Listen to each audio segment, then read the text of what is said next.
Legendary Knight of the Round Table Lancelot. Tell you the story of Lancelot, a noble, brave, honest, and magnanimous knight. He occupies a special place among all the heroes of the legendary tales of King Arthur. Lancelot of the Lake, who is also often called Lancelot of the Lake or Lancelot the Noble, occupies a central place among all the heroes of the legendary tales of King Arthur. This character is celebrated first of all as the greatest knight of the Round Table, which united around him the most worthy and brave warriors of the kingdom. Lancelot epitomizes an ideal example of a knight with incredible fighting skills, indestructible will, and deep loyalty to his king and friends. His exploits and selflessness in battle and adventure made him a hero to be emulated by many generations of knights.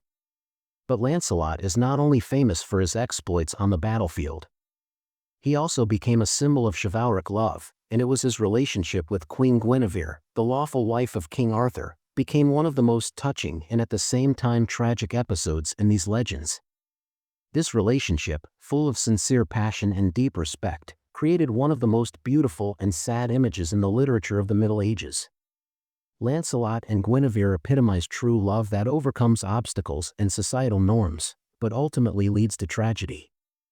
Although there are many different versions of Lancelot's story, each invariably emphasizes his exceptional qualities: nobility, courage, honesty, and generosity.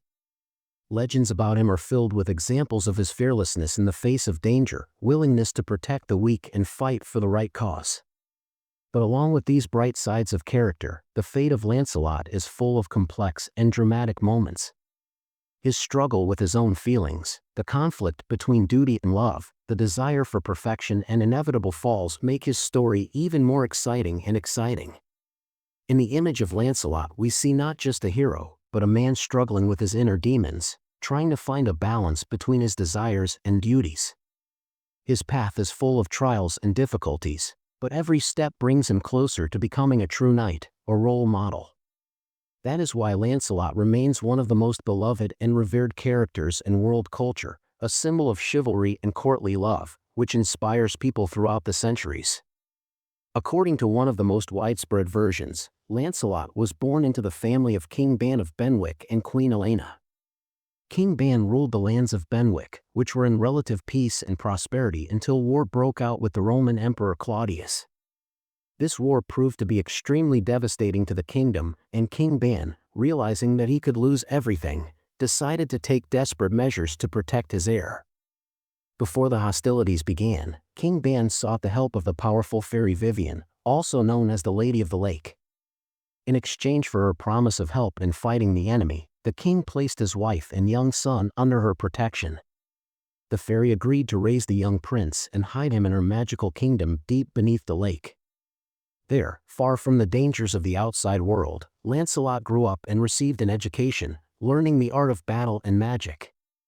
The fairy Vivian was not only a protector, but also a mentor to young Lancelot. She taught him everything she knew: the art of wielding a sword, battle strategy, as well as various magic spells and secrets of nature. Thanks to her care and wisdom, Lancelot grew up to be a strong, intelligent, and incredibly skillful warrior. It was in this underwater realm that he earned his nickname, Lakey, which later became an integral part of his name. However, there are other versions of Lancelot's origin, according to which he was raised not by Vivian, but by another fairy named Nimue. After the death of King Ban, when Lancelot was left an orphan, Nimue took responsibility for his future. She too was a powerful sorceress and, as legend has it, later became the lover of the famous magician Merlin. Nimue raised Lancelot with the same care and attention as Vivian. She taught him all the subtleties of military affairs, as well as introduced him to the basics of magic and fortune-telling. It was Nimue who gave the boy the name Lancelot, which meant Knight of the Lake. Under her guidance, Lancelot turned into a real warrior, ready to fight for justice and honor. Regardless of which version is closer to the truth, one thing remains the same: Lancelot was raised in an environment that allowed him to develop unique skills and abilities that later made him one of the greatest knights of the Round Table. His childhood spent in the magical world of fairies left an indelible mark on his character and destiny, preparing him for the great accomplishments and challenges that lay ahead. When Lancelot turned 18, he felt that it was time to leave the shelter of his childhood and go to the big world, full of adventures and challenges. With the blessing of his tutor, be it Vivian or Nimue, he left the lake and made his way to King Arthur's court, determined to become one of his famous knights.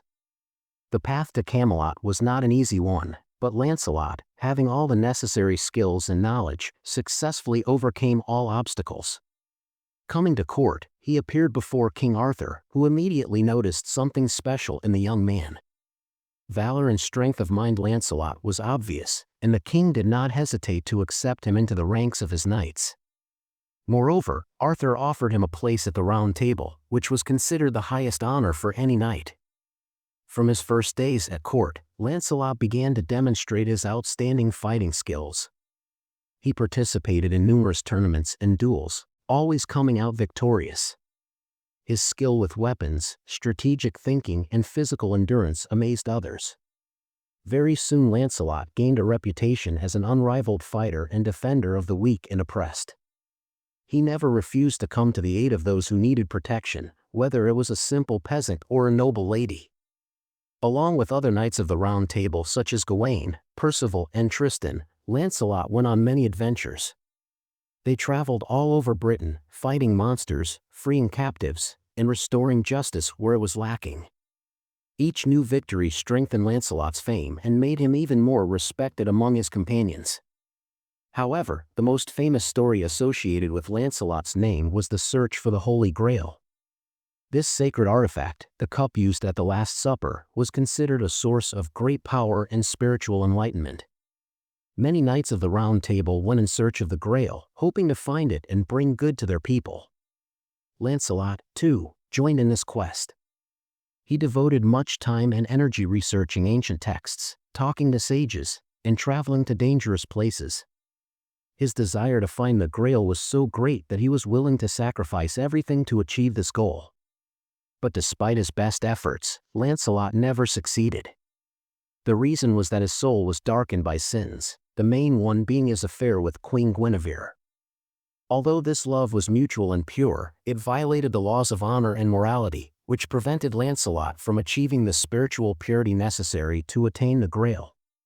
His internal struggle between his sense of duty and his passion for Guinevere made it impossible for him to achieve the main goal of his quest. This failure was a heavy blow to Lancelot, but it did not break his spirit. He continued to serve King Arthur and protect the interests of his kingdom, showing the same valor and dedication as before. Lancelot remained true to his principles and continued to seek ways to correct his mistakes, hoping one day to earn forgiveness and once again take the path of spiritual perfection. Lancelot's love for Queen Guinevere is central to his story, being one of the most moving yet tragic aspects of his life. This relationship began almost immediately after Lancelot's arrival at King Arthur's court.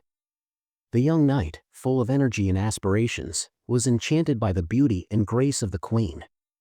Guinevere, in turn, could not remain indifferent to the masculinity and nobility of Lancelot. A strong feeling arose between them, which grew into a deep affection. Although Guinevere was married to King Arthur, her heart belonged to Lancelot. Their love was a secret, hidden from the eyes of others, for both were well aware that their feelings violated the laws of honor and morality. Lancelot, being a loyal knight, tried to keep his emotions under control, but his passion for Guinevere grew stronger and stronger. Meanwhile, rumors of Lancelot and Guinevere's affair began to spread among the courtiers. This caused considerable tension between King Arthur and his best knight. Although Arthur turned a blind eye to this talk for a long time, he could not ignore it indefinitely. Conflicts at court became more and more frequent, and an atmosphere of distrust and suspicion enveloped Camelot. One of the most serious incidents was Guinevere's accusation of treason by Sir Mordred, Arthur's nephew. Mordred, known for his cunning and lust for power, used the situation to his advantage, trying to discredit the queen and quarrel her with her husband. The accusation was false, but it put Guinevere in a very difficult position. According to the laws of the time, the queen's treason was punishable by death, and she faced execution. Lancelot, recognizing the threat hanging over the woman he loved, could not stay away. He organized a daring rescue plan that included breaking into the castle and freeing Guinevere right from under the guards' noses. This act of heroism and self-sacrifice showed the depth of Lancelot's feelings for the queen, but it also led to the final rupture between him and King Arthur. Arthur, who had long suspected something amiss, was finally convinced of the truth of the rumors. He was deeply disappointed and angry with Lancelot, whom he considered his friend and brother in arms. The relationship between the two men, once strong and trusting, was ruined forever. Lancelot, realizing his guilt, left Camelot, going into voluntary exile. This episode was a turning point in the story of Lancelot and Guinevere. Their love, though still strong, was now overshadowed by tragedy and pain. Lancelot continued to live away from the court, but his thoughts constantly returned to Guinevere. He knew he could never go back to his old life again, but the memory of her stayed with him for the rest of his days. He traveled to Gaul, where he founded his own kingdom. Here, far from the intrigues and conflicts of Arthur's court, Lancelot was able to prove himself as a just and wise ruler. His rule was characterized by honesty and care for the people, and the people of Gaul soon fell in love with their new king. Lancelot built a strong army and established order in his new home, trying to forget the past and focus on the future. However, his absence from Britain had a negative impact on Arthur's kingdom. Without the presence of Lancelot, who had always been the king's support and protection, Arthur's power began to gradually weaken. The constant conflicts and strife among the knights of the Round Table intensified, and the court was plunged into an atmosphere of distrust and suspicion. The most dangerous of Arthur's enemies was his own nephew, Sir Mordred. Ambitious and cruel, Mordred had long cherished plans to seize the throne.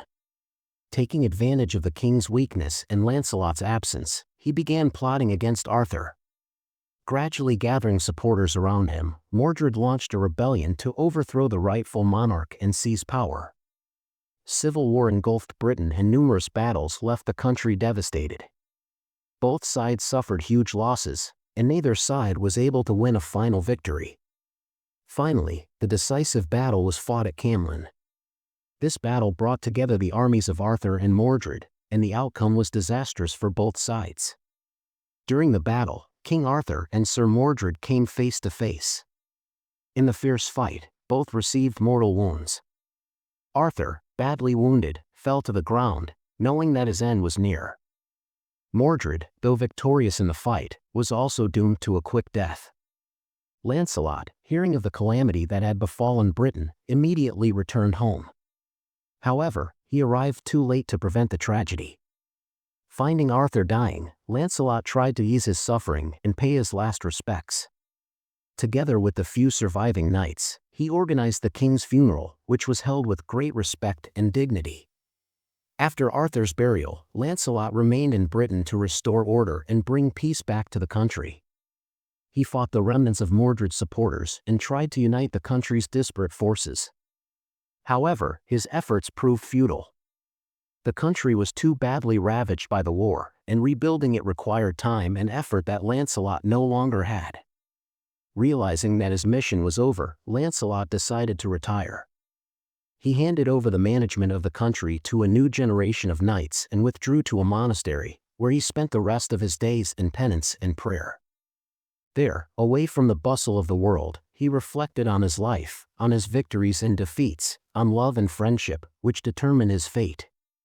Lancelot's story is indeed a complex mixture of heroism, tragedy and romantic passion, which makes him one of the most vivid and memorable characters of medieval literature. His life journey, full of great achievements and deep personal dramas, symbolizes the ideals of chivalry and nobility that were so important in the medieval era. Lancelot, having been brought up in the spirit of chivalric virtue, possessed all the qualities that a true knight should possess: courage, honesty, justice, and loyalty. He protected the weak, fought for the right cause, and always stood guard over the interests of his king and people. His exploits and adventures have become legends, passed from mouth to mouth for centuries. However, despite all his virtues, Lancelot was not free from internal contradictions and mistakes. His love for Queen Guinevere, though pure and sincere, led to the destruction of his relationship with King Arthur and caused many tragedies. This inner conflict between duty and heart made his figure even more human and understandable. The romantic passion that binds Lancelot and Guinevere adds a special touch to his image. This love, forbidden and condemned by society, becomes a symbol of the struggle between personal feelings and social norms. Lancelot, realizing his guilt, tries to find a balance between his emotions and his duties, but in the end he is faced with a choice that cannot be made without sacrifice. His mistakes and downfalls, such as his inability to reach the Holy Grail because of his sins, show that even the greatest hero is not immune to failure. Nevertheless, Lancelot continues to strive for perfection, trying to correct his mistakes and find a path to spiritual purification. Thus, Lancelot occupies a special place in the literary tradition, being not just a character, but a true archetype, embodying the best and worst features of human nature.